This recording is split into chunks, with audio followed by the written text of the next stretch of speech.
আসসালামু আলাইকুম ভাই, কি অবস্থা, কেমন আছেন? ওয়ালাইকুম সালাম ভাই, ভালো আছি। আপনি কেমন আছেন? এই তো ভাই ভালো। এত মনোযোগ দিয়ে কি করতেছেন ভাই?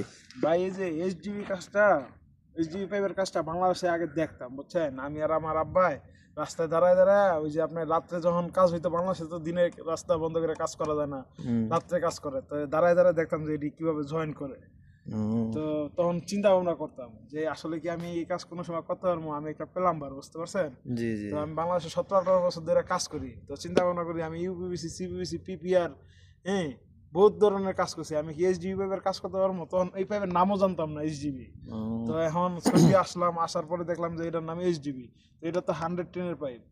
180, 160, 300, 400, 500 পাইপের কাজও আমরা করি, বুঝতে পারছেন ভাই? জি জি জি ভাই। তো একটা জিনিস কি মানে আমি চিন্তা করছি যে কোনো সময় কি এটা করতে পারবো, যে আল্লাহ আমার নসিবে রাখছে বিদায় কিন্তু আমি সেই কাজটা করতে জি পারতেছি। জি, অবশ্যই তো অবশ্যই। বাংলাদেশের কাজ আর সৌদির কাজ কিন্তু অনেক ডিফারেন্স।